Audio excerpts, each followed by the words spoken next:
What's up, Model Brats? It's Spiritual God here, and welcome to part 2 of What If Harry Knew the Prophecy Earlier. And this is like the fourth video I'm making continuously in a row.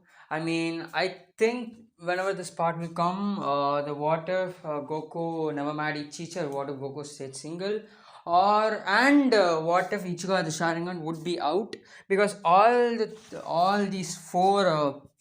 Videos I have been recording it continuously with just 5 minutes of break to drink water and stuff like that. So I'm actually pretty tired right now, but I'm still gonna make this video because for 3 or 4 months I have not made a video, and for that I want to make a video continuously for 4 months.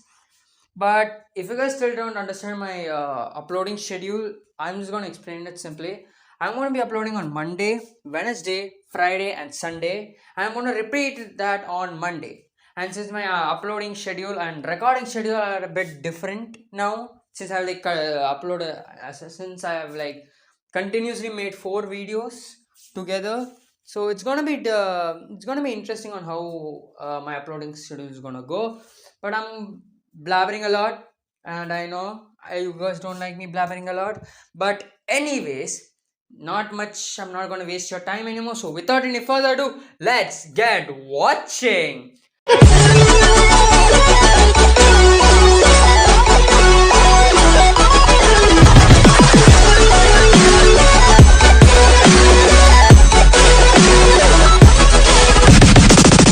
So our story would start off with Harry entering the Grimwald place with its dark nature and him getting pushed by Madame Moody so he could go inside.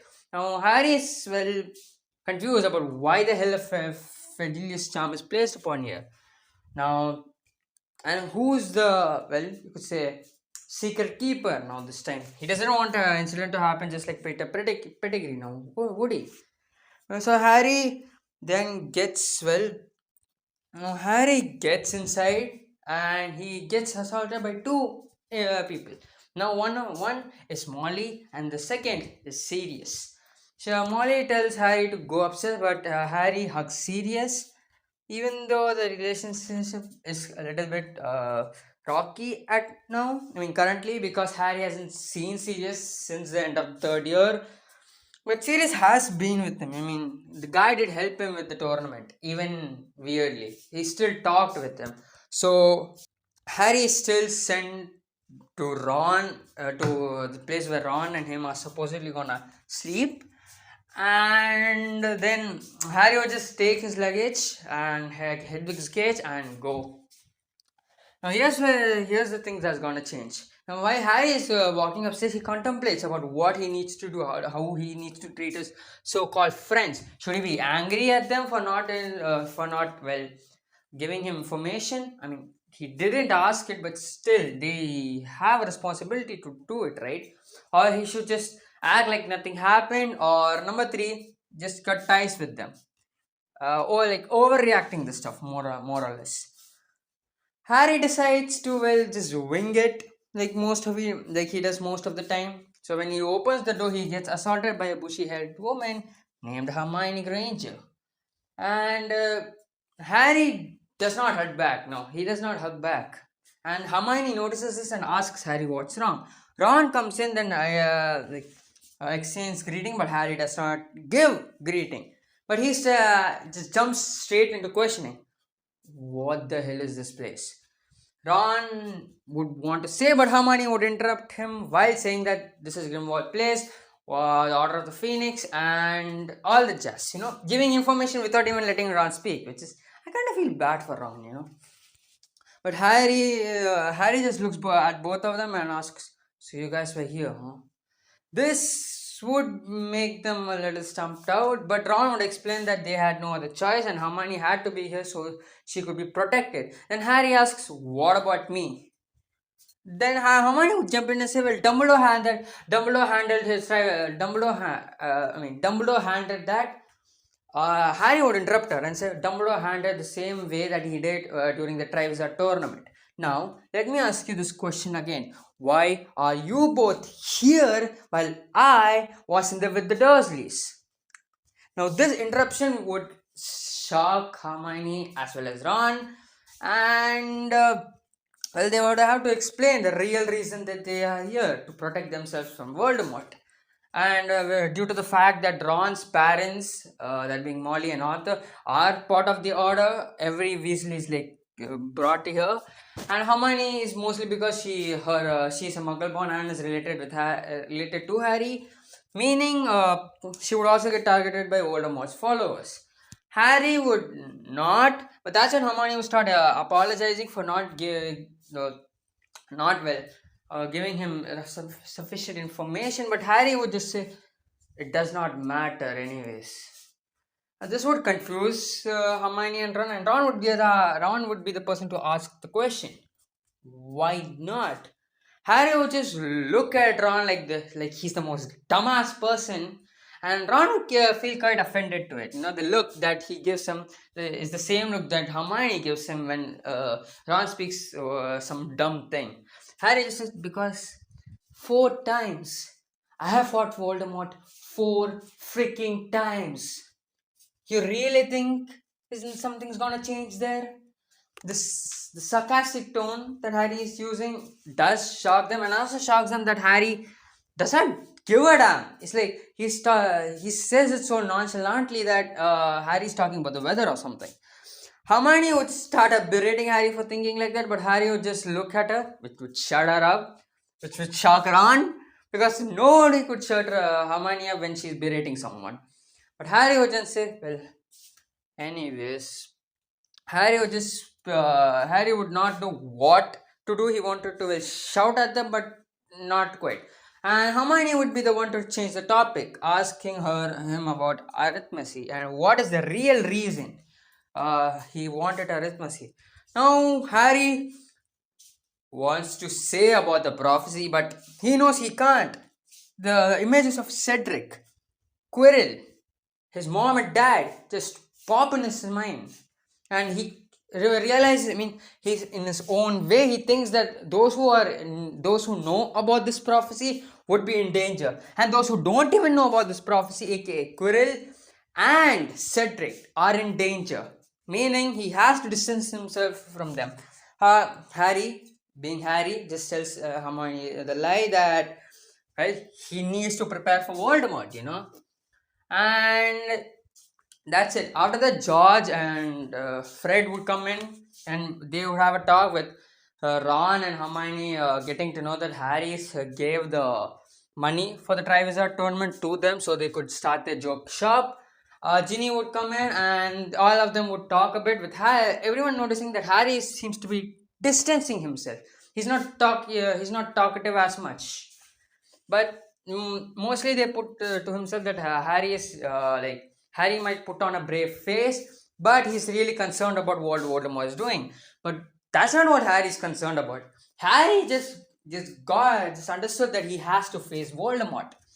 I mean, come on, the guy had 2 months just lying, just doing nothing. He eventually will come and accept his situation here. So he does accept the fact that he has to fight Voldemort. Anyways, Harry and the gang are called back to dinner where they would eat, and that's when Harry and Sirius would talk, and Sirius would ask Harry about, the most important question. What do you think about Voldemort? Now this would stop every battering in the eating place, and Molly would look disapprovingly at Sirius, but Sirius would ignore her, and Harry would do see this though. Harry would then shrug, which is surprising for some people. But where is Hermione and Ron, as well as everybody who kind of saw Harry distancing himself from them, that Harry is putting too much of a brave face and he's way more concerned about Voldemort than he lets on. So he would just say, what do you want me to do? Before Sirius could even answer, Molly jumps in saying that yes, you shouldn't do anything, you're a kid, so let the adults do their job. But this would piss Harry off for some odd reason. Calling him a kid, a fucking kid, and letting the adults do their job, implying he knows what they're implying. Just leave Dumbledore to do his fucking job. And Harry just remarks, oh, you want me to let the adults do the job just like they did in the Triwizard tournament then? Now, the sarcasm is evident to everyone, even Molly, but it shocks everyone that Harry would speak back to Molly Weasley, who's like is like overbearing and stuff, and that's when Molly would say, "Harry, you shouldn't talk like that. You're just a kid." Harry again would interrupt her and say, "Well, I'm a kid who fucking fought Voldemort 4 fucking times." Harry is literally abusing right now, using abusive words. Then I fought a dragon, a basilisk, killed a grown ass man with my bare hands, fought dozens of dementors, swam at the Black Lake, swam at the Black Lake, fought numerous dark creatures, and not only that, I got my ass portkey to a fucking tombstone place. I'm sorry, a graveyard where I got my blood ritualized. Fought the one of the greatest Dark Lord in existence. Brought that same Dark Lord to a stalemate. Brought a freaking dead body which was killed in front of me back alive. This would Harry would stop to take a breath. He's been being sarcastic and all, and he looks to see the reaction, and then he looks back to Molly and says, "Well, am I a kid now, or should I let the adults handle it? I mean, come on, I didn't fight a dragon, or I didn't fight a basilisk, or I didn't swam at the Black Lake, fought Voldemort 4 fucking times, brought him to a stalemate. No, I didn't do any of that. No. That was you all guys. That was the adults. Only adults. I didn't do anything. I'm just a useless piece of shit. I'm not the guy who fucking fought Voldemort when he was 1 year old. No. That's not me. That's Dumbledore, maybe. I'm not the person who fought Voldemort again when I was 11. No, that was not me. That was Mr. Weasley. Then I fought him again, 12 years old, when your daughter got possessed by a freaking diary with the name Tom Marvolo Riddle, whose name belongs to Voldemort. No, that was not me. That was Miss Weasley. That was you. I'm not the person who, I guess, fought Dementors and stuff. Oh, no. That's not me. That was her Sirius. I was just lying on the ground. Unconscious. That was not me, no. I'm not the one who fought dragons, swam the Black Lake, and fought numerous dark creatures. Oh, that's not me. That's Alistair Moody. No, that's not me. I'm not the one who got portkeyed, got my blood ritualized, got Crucio twice, Imperial once, and for one of the greatest Dark Lords in existence to a stalemate, brought a dead body, a spare body, as Voldemort would kindly put it, back to Hogwarts, the most safest place in all of magical Britain, supposedly. And then warning everybody that Voldemort is fucking back. I mean, that's not me, right? Harry would sit down and continue eating. And he would not see anybody's expression. He would just eat slowly. And everybody in the goddamn room, anybody who can hear it, are shocked beyond speechless.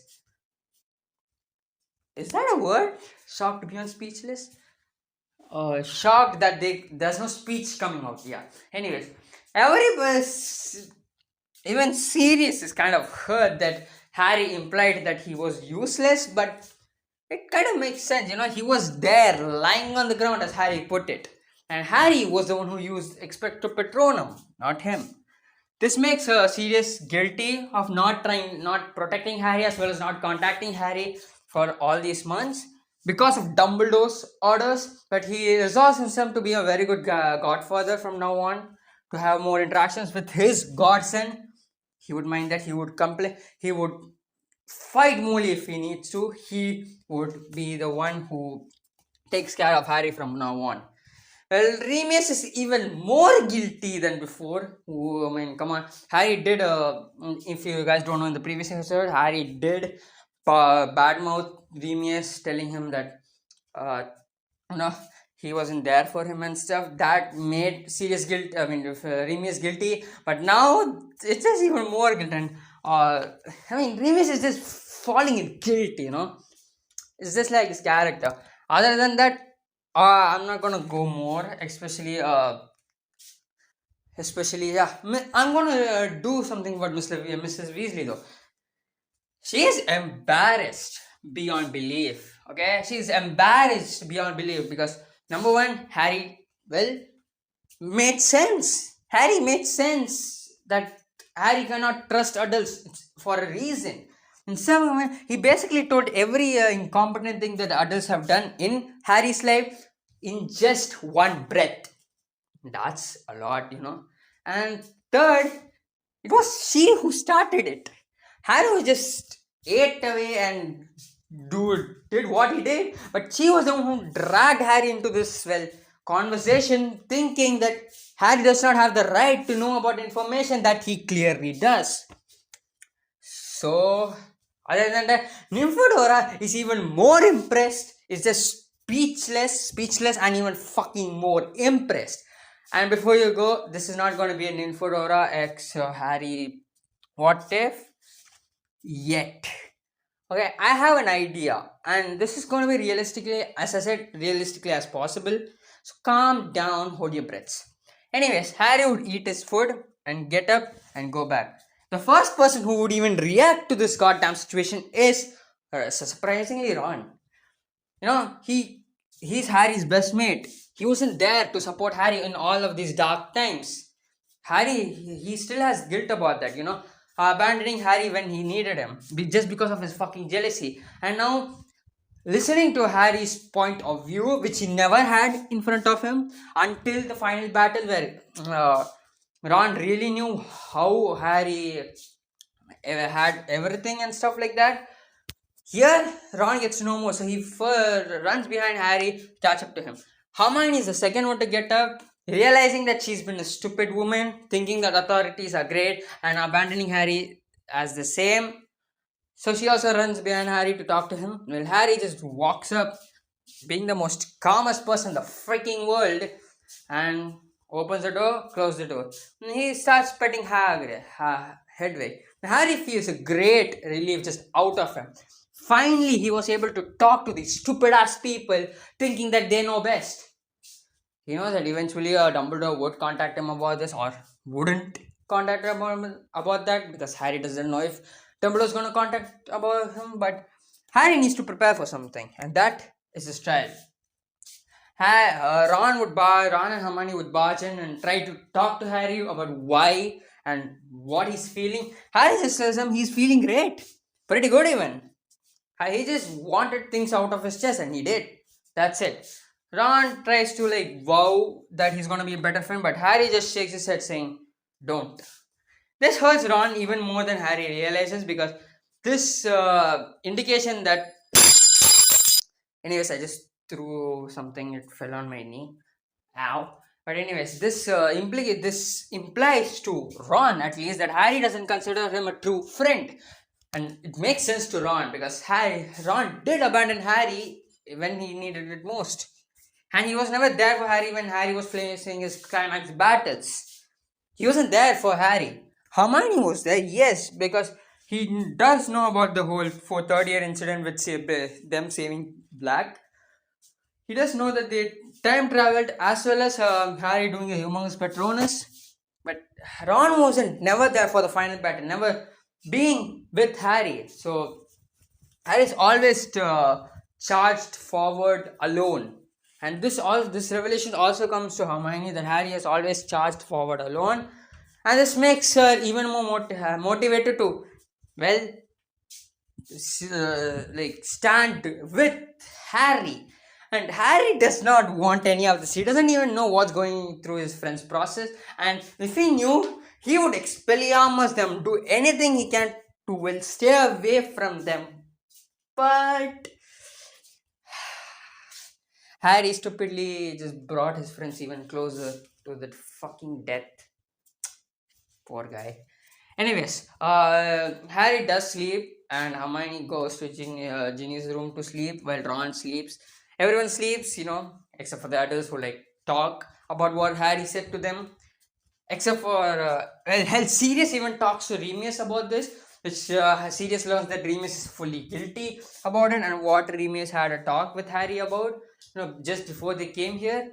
And well, uh, Sirius makes Remus promise that they were going to do better for Harry and only do what's best for Harry. Okay, they're gonna consult him. They're gonna fucking consult him because Harry has been through stuff that nobody has ever did, and the thing that's bothering Sirius than anyone, and which he will pointed out, that Harry has been crucified, crucioed, and imperious. Okay, they didn't pick up this, but Sirius did, because he knows how it feels being crucial. That is, he doesn't know technically, but since he's a black, he would know how the spells would work and how it would feel. I think, as well as him spending time with the Dementors would also encourage this, and they would be horrified to really learn that they have been doing nothing. The adults, the supposed adults who are supposed to take care of a freaking kid, is being incompetent while the kid is saving the world over and over and over again. This makes them realize just how incompetent they are, and they try to do better, but we know that adults are fucking incompetent in Harry Potter world. But anyways, the next day comes with Harry going down to breakfast with Ron and Hermione back with him, with Hermione feeling a weird sense of feeling. The motivation that she felt last night to stay with Harry. I think you guys know where I'm implying this. Yeah, if you guys know, you guys know. Anyways, Ron would feel immense motivation to stay with Harry. Immense motivation. Okay, immense. So when the food is served, Harry and Sirius talk, and both of them would reminisce about things. Sirius would treat Harry well, like Harry. Come on. It would Harry was sarcastically replying to Molly. He would make Sirius realize that he's nothing like James, not even a single fucking bit, except for Quidditch, except for his looks and the glasses wearing thing. Other than that, Harry is Harry, a known fucking person, and this would help Sirius treat Harry better. Rather than seeing him James, he sees Harry as Harry, and Remus is hesitant to come up to Harry, but Sirius drags him and they have a talk, and Harry does apologize for his sarcastic behavior, and he just apologizes for his sarcastic behavior. He doesn't apologize fully. And Sirius and Remus do note it, but Harry is willing to give him another chance. Seriously, it's like the third time you give someone a chance. But anyways, they would talk a bit. Harry would be interrogated mostly by Sirius about what he needs to be done for the trial. And Harry does not have a plan, but he needs to know the freaking rules, okay? He needs to know the rules about Wizarding World, which he does not have. And Hermione would jump in from out of nowhere and want to help Harry. Harry would be confused, but he would say that he needs to do this on his own. But Hermione is the one to listen. She would drag Harry to the library, the black library, which Sirius would give permission to, except for the dark books inside them. But yeah, since black is one of the most great families out there and part of the Secret 28, they would have books about the entire rules of the Wizarding World. And Hermione, being Hermione, she would, you could say, basically make Harry read it, and Harry would want to see what he would do. So he would read it. And Ron, even though he doesn't like it, would sit in the library and start reading his old books. He doesn't like it, okay, he does not like it, but he knows that he has to stand next to Harry, and he cannot slack off. Harry figured it out because he's the one who's going to fight Voldemort. Harry thought that he's gonna be the one to fight Voldemort, so he started learning arithmetic. Now, Ron's not gonna immediately go and fucking learn arithmetic. That's he's not gonna do. Okay, but what he's gonna do is to be prepared. He's gonna be reliable, at least. Okay, he's gonna be reliable. So he starts going through his first to fourth year notes. Hermione glad. Hermione having the best day of her life. Her both best friends. Harry mostly both best friends are studying her favorite thing, and yeah. Anyways, Hermione would help Ron with it, and when she tries to help Harry, she's surprised to find that Harry did all his first folio notes. He completely is thorough with it. And Sirius also jumps in and explains that they can use magic in this house.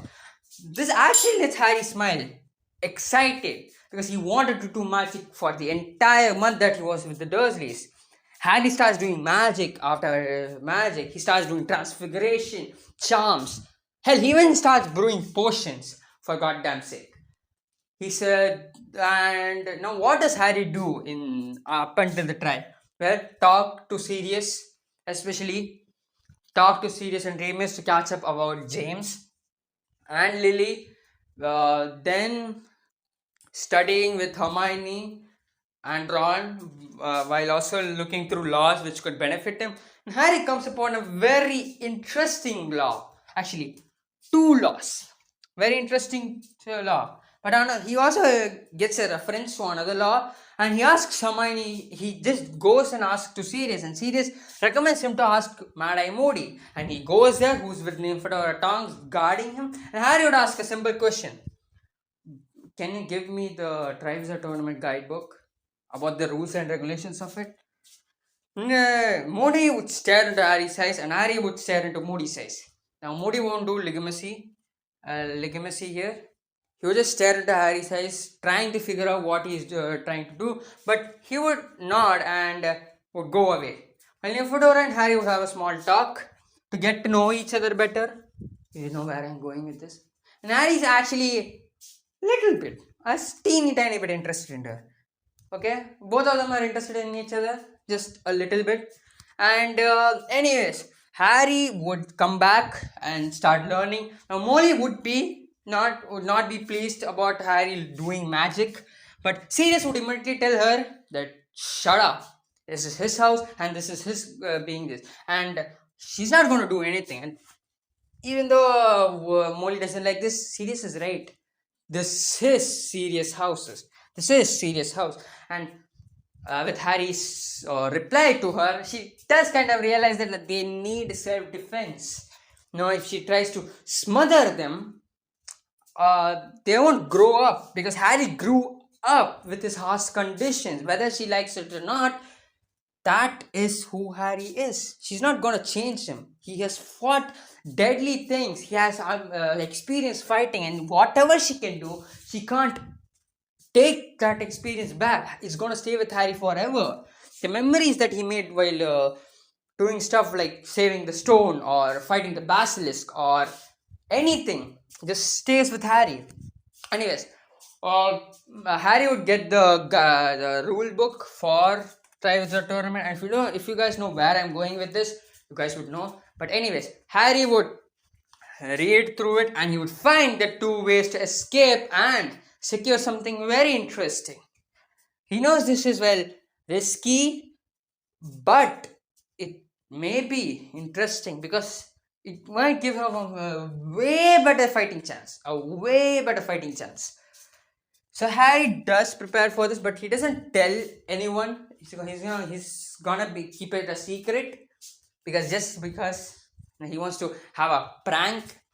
Okay, so you guys have to understand, this is still the same Harry. Even though he's a lot more motivated, a lot more serious, a lot more understanding of other things, he's still Harry, and he still loves to have a little bit of fun here and there and pranking. And when Sirius hears about Harry wanting to prank the Ministry, he's excited, elevated, everything. Okay, everything. Now Harry also researches a way to free Sirius, and he doesn't come with it yet.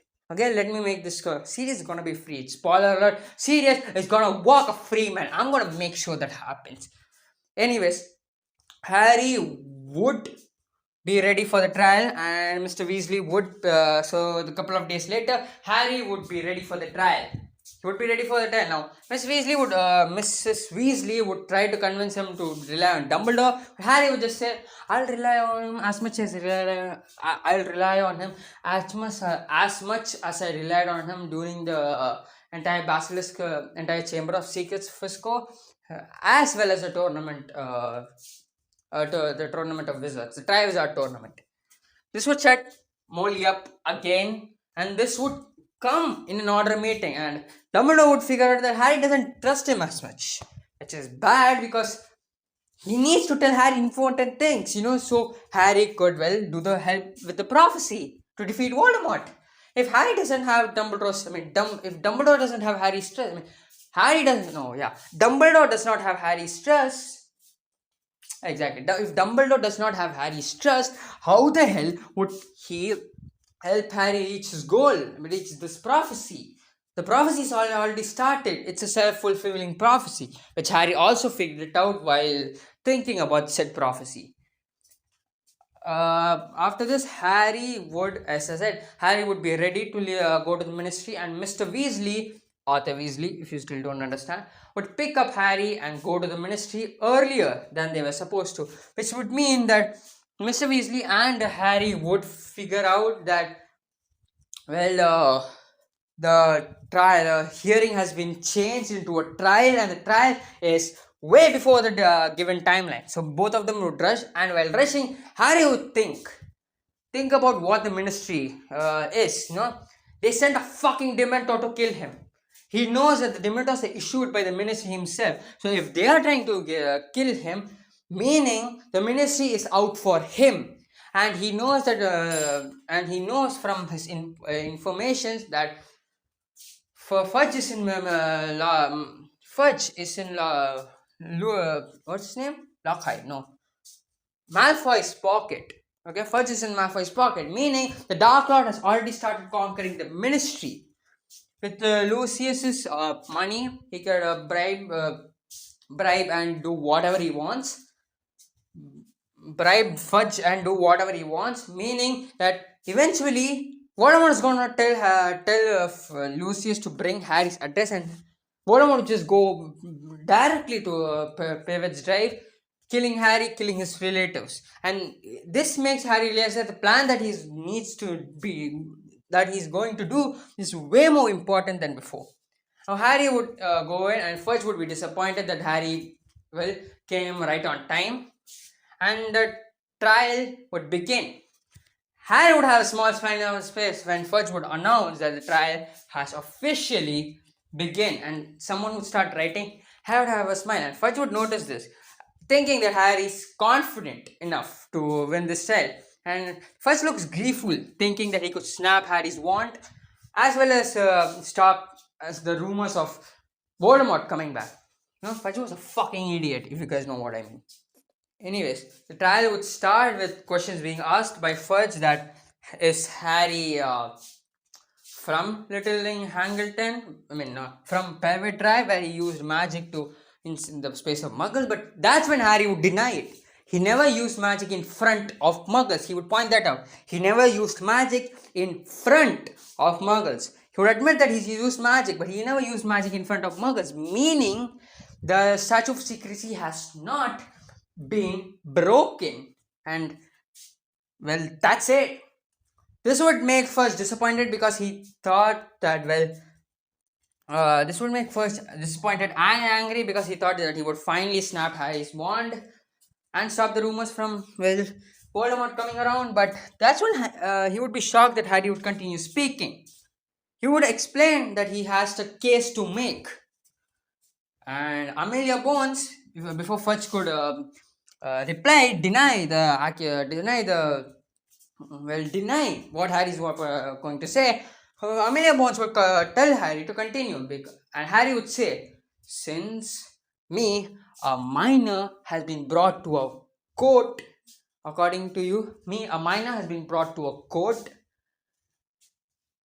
I am legally an adult. You guys made me an adult. You guys forced me to come in a court while I had to be brought to a hearing.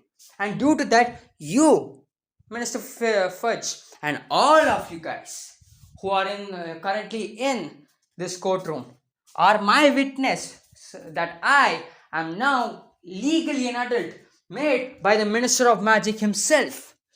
Harry would have a smile on his face, a devious smile, but only Fudge can see it. And for others, it's just a charming smile, and they would be shocked. And the Death Eaters, disguised as ministry employees, or the ministry employees disguised as Death Eaters, if you could say, whatever, they would be shocked and a little angry that number one, Harry once wouldn't be snapped. Number two, now Harry's a fucking legal wizard, meaning Harry could fight Voldemort. Bad day for the Death Eaters. And what Harry did, and for Amelia Bones, she does check the records to make sure that is correct, and she would give Harry the confirmation that he needed. That yes, you are now an adult. Harry would then say, I have more now that I am an adult. I think I can make a case against my supposed, I could say, statute of secrecy break in my second year. This would confuse a lot of them, and Fudge would tell that Harry is lying. But Harry would say, well, I did not do the magic. This would immediately allow Fudge to tell that Harry is lying, and he would like stop tell Harry that he should stop lying. But Harry would say he has a proof. He has a proof. And then is when he would summon Dobby. This is a risky move, okay? This is a risky move, and he contacted Dobby beforehand to confirm that Dobby is ready to do this or not. And Dobby does anything for Harry Potter, the great Harry Potter. And Dobby does come. And Harry explains what happened during his second year, how Dobby used his own magic to use magic and blame it on him. Now, Dobby would say the same thing, and Amelia would ask him, why? Dobby would look at Harry, and Harry would look at her, because both of them expected this question, and Harry would not, and Dobby would not too. This is when the entire plot of the second year, how Lucius Malfoy gave the diary to Ginny Weasley, how the entire plot of the second year is revealed in front of the ministry, and the culprit is Lucius Malfoy. Immediately Fudge would say it's lying, but Amelia Bones is there to pick it up. He would say that they need to do research upon this. They really need to do research upon this, and also they would verify that it was Dobby who did the magic, meaning Harry's name would be cleared. But he would not stop there. Oh no. He would still go above and beyond. Harry would say he has another case to make. This would piss off everybody except for Amelia Bones, as well as Dumbledore, who just came in and seeing Harry's performance, basically obliterating the ministry on his own. He just sits down quietly. Harry does notice that Dumbledore is there, but he doesn't talk to him. He doesn't acknowledge that Dumbledore is there. Anyways, Harry would say that since I am a Triwizard champion, when I was a fucking minor, I became an adult when you guys forced me into competing. Now this would make outrageous even more, and Amelia Bones would hit the bell, you could say, to calm everyone down, and she would make Harry explain. Harry would say that Fudge is proof. According to him himself, Pardicow Jr. was the one who put Harry's own name into the Goblet of Fire, confounded it, meaning Harry was forced to enter. He never put his name, he was forced to enter his own name. And he was forced to compete in that said tribal tournament without his own acceptance. They basically forced it upon him. They basically forced adult stuff upon him. And according to the Triwizard tournament, if a minor or a non-acceptable person is added upon the Triwizard tournament, they are officially, according to magic, a legal wizard. Meaning, the case that has been put on me this year, about statute of secrecy breaking, is null and void. Meaning, you guys, ministry aka ministry, put false charges upon me, and I would like to put a case against that, as well as a case against Daily Bugle for slandering my name for no reason at all. That's it. and this would completely silence every of them, and outrage would start begin again. Uh, Basically, like most of the people, the neutral side would start shouting at Fudge for this big commotion, while the dark side would start blabbering curses about Harry. No, not with the wand, but just mouth. And anyways, Amelia Bones would still quiet them down, and she would say, "Well, okay, your charges against the ministry as well as the Daily Bugle are accepted." Harry would just thank Amelia Bones and would just walk off. He doesn't need Fudge to give him address. He's a fucking legal wizard and he has sued the freaking ministry. Now he walks off in style. Now Dumbledore does try to catch up. Now Dumbledore does try to catch up with Harry, but Harry's already not long gone. Oh no no no no no no no no no no no no! You have to calm down. No no, there's a fucking plot twist. Harry takes his invisibility cloak that he has been putting in his pocket, puts it upon himself, and dips to a place named the Department of Ministries. Now, why the hell is Harry here? We gotta go to the flashback. Yeah, when he's in the Grimmauld place, Harry would learn about a weapon that is used to that is protected by the Order, so they could use it against Voldemort. And Harry would pressure Sirius and Remus to tell him about it. And since they kind of are feeling guilty and also want to be truthful to Harry, they would tell him that it is in the Department of Ministries and it is a prophecy. And even though they don't know what the prophecy is, it is mostly about him and Voldemort. Now, this would make completely sense, but he would be confused. Why the hell is they are protecting him if Voldemort already knows? Unless that's not the entire prophecy, or unless the prophecy is different than what Voldemort knows. What if the spy was a triple agent or something? Harry doesn't know, and that's what he's gonna find out. Now, flashback ends. Harry goes to the Department of Ministries and goes to the Hall of Prophecies. He starts searching for the prophecy and takes it. He takes it and he sees the entire prophecy.